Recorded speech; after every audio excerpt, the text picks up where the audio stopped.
Hey guys, Drifter here. Today I've got a very serious video for you about the future of gaming, because I think that everything that we know about gaming as a consumer, as a customer, is about to change forever. And it's not going to be because of NFTs, and it's not going to be because of free-to-play. It's going to be because of subscription services. I think gaming is about to massively shift their business model over to subscription services, and you can even see it with recent corporate acquisitions, such as Sony buying Bungie for $3.6 billion, which seems like an impressive amount of money, until you look up the fact that Microsoft spent almost 20 times that to buy all of Activision Publishing and its development studios for $68 billion, which is absurd. But they also spent money to buy out Bethesda, and there's even more corporate buyouts and investments going on that we'll talk about later in today's video. But today's video is mostly going to be about the future of gaming as it relates to subscription services. Speaking of subscription, if you're bored, you could subscribe to this video, drop a like, leave a little comment, do something that algorithmically helps me out. And then when we're done talking about subscription services, we're going to talk about a breakdown of the relationship between a traditional publisher and developer, and then a little bit of corporate finance stuff at the end when we talk about corporate finance and buyouts, mostly as it relates to Activision. So jumping right in, unfortunately, almost everything is going to subscription services these days. Very few things that used to just be a traditional one-time purchase are such. Everything has an app, everything has a program, everything has a subscription with it, and has been driving me crazy. The classic example of this is your cell phone. Not many of you probably own your cell phone. A lot of you likely lease this device with a fixed rate, and you have a subscription service with a company that provides you internet access on it, often with opportunities for insurance and replacement devices. A number of you probably have Ring or similar type home monitoring devices. Those are subscription services. If you do professional graphic design, you might have noticed that Photoshop is pretty much subscription only too. And in my area, I've noticed that even things like pest control and weed control and lawn care are now all operating on subscription models. The rent and mortgage has always been kind of a subscription model scam, but even anything, if I buy like smart lights for my house, they want me to pay monthly for these light bulbs that I already own. And amazingly, US car companies are getting ready to offer subscription services to you for features that are already in the car. So you'll have to subscribe for $25 a month to have heated seats and unlock from a distance, or pay $15 extra per month for the better autopilot systems. Those are being rolled out later this year, which is terrifying. And I think that that model is by far more profitable than just selling things, and it leaves a lot of control in the hands of the corporations. I think gaming companies recognize that, and I think these acquisitions are a setup for lots of different subscription service models that all offer their own exclusive things, kind of like Netflix. Where this idea started in the distant past was probably with PlayStation Plus and Xbox Live, because when people had to start paying for PlayStation Plus in the PS4 era, if I'm not mistaken, PlayStation decided to give away 1 or 2 free games a month. Xbox decided to do games with gold and do 1 or 2 free games and a bunch of backwards compatible ones.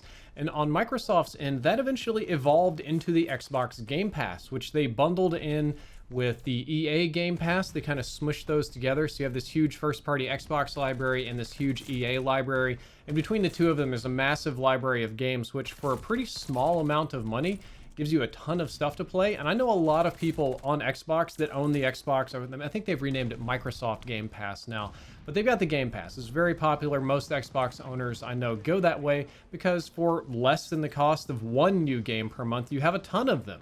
And this is essentially the Netflix model for gaming. Almost all of you subscribe to one streaming service or another, be it Netflix or YouTube Premium or Hulu or Amazon Prime or the troglodytes out there on Shudder. You kind of have to pick and choose which has the best exclusives, which has the best stuff, what do you really want. And as a consumer, I guess it's better than waiting for it to show up on TV, but it can be kind of annoying because when you add all those things together, it ends up being about the same thing as a TV bill. But subscription services make a lot of sense for corporations because they provide reliable income. Netflix knows within a 1% margin of error what its profit is going to be next month. If you look at something like Amazon Prime, they know probably with even a tinier margin of error exactly how much money they're going to make. Whereas in a traditional like game publishing environment, Activision doesn't really know how many copies of Call of Duty Vanguard are going to sell. They don't know how many people are going to buy microtransactions in Warzone. If you're looking at Bungie, they don't know how many, what the player base is going to do. What if another game comes out? What if our $1 billion investment is a flop? But subscription services don't have that problem. Even going back to the days of World of Warcraft, that was a huge money generator for Activision because people paid, I think it was $30 a month, and they had so many million customers. So every month they were turning like Marvel movie levels of profit just on World of Warcraft, and that's what every company wants. They want that reliable, predictable income that mitigates the risk of colossal failures of projects like Cyberpunk or Anthem or something like that that just don't quite take off. Those can cost a publisher hundreds of millions of dollars, potentially up to $1 billion if they invested enough into these projects. Also, just generally, subscription services tilt the control of whatever is going on to the company. As a person, if you buy something like a physical product, like a phone, if I bought this phone, I'm actually not on subscription service here. This is my phone. I can do whatever I want with it. I can put anything on it. I can rootkit it. I can put it in a garbage disposal. It's fine.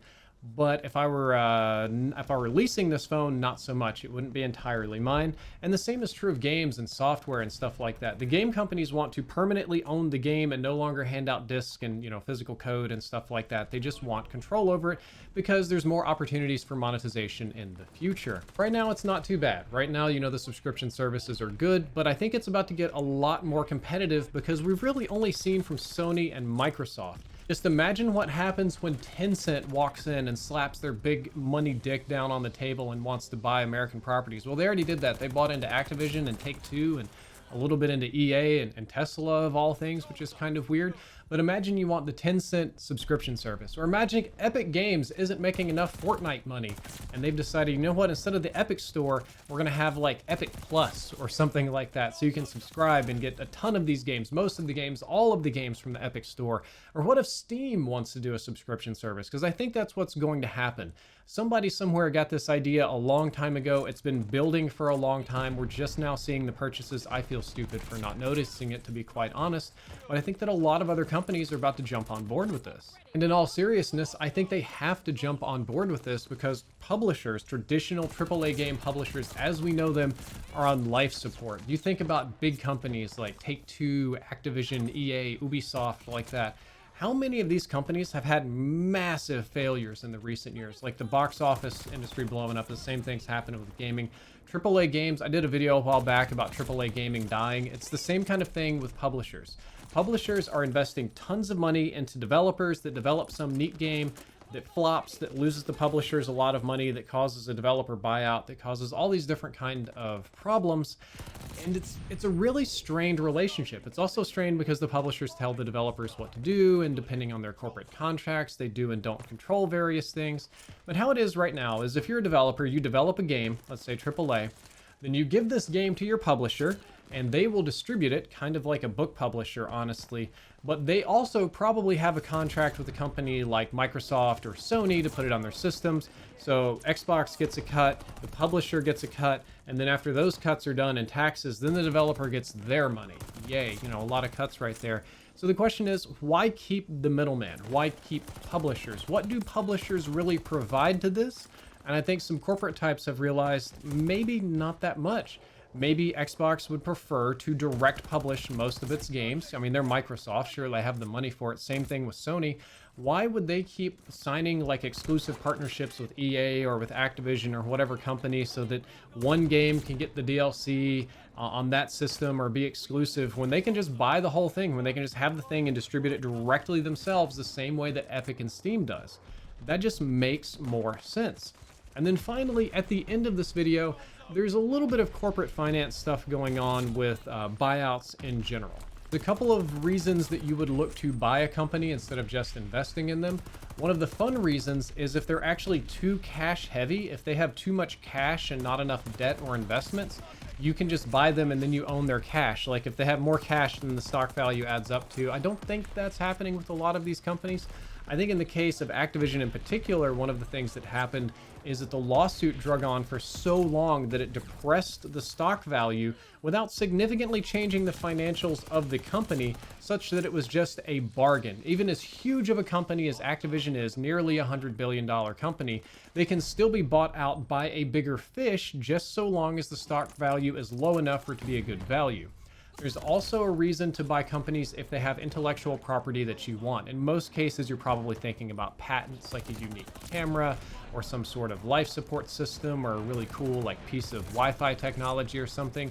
But in the case of gaming and in the art space, IPs are things like Halo, Gears of War, Fortnite, Call of Duty even, really big anchor franchises that they own. They're exclusive. They create their little own monopolies around these things, and sometimes there's value in just straight up buying that. Maybe they just straight up want to have Call of Duty to make Call of Duty the Microsoft thing.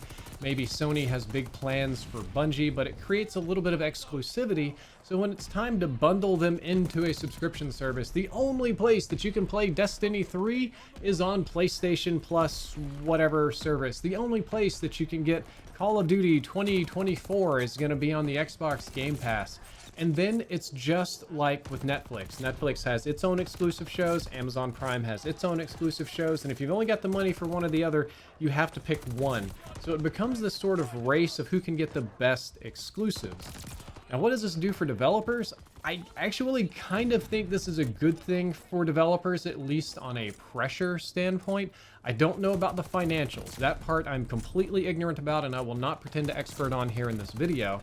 But I do think that subscription services allow for more experimentation. You can definitely see that with Netflix and some of the weirder content they've put out, or how popular subtitled content can be, like Squid Game or something like that. But the point is that Netflix and other media companies that do subscription services are willing to take risks.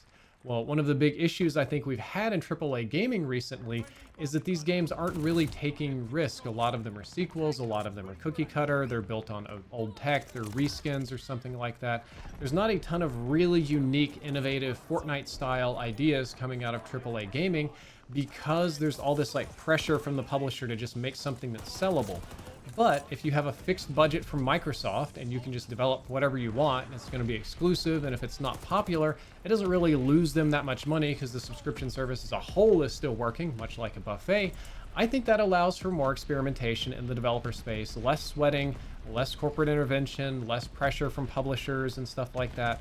So I think that could be very nice. Now, as far as what these developers will make, how they earn money at their studio and revenue, I have no idea how that's going to pan out exactly, but I do genuinely believe the future of gaming is subscription services. I think we're going to have an Xbox Pass, a Sony Pass. I think Tencent, Epic, and Steam are going to do similar things.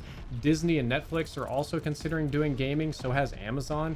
It's going to be just like your Netflix and Amazon Prime and Shudder subscriptions. You're going to have to, or HBO Max, you're going to have to pick which ones you want and pay for those. Or if you're just rich, you can buy all of them for like $100 a month, which I guess would still be a value if you have that much time to game.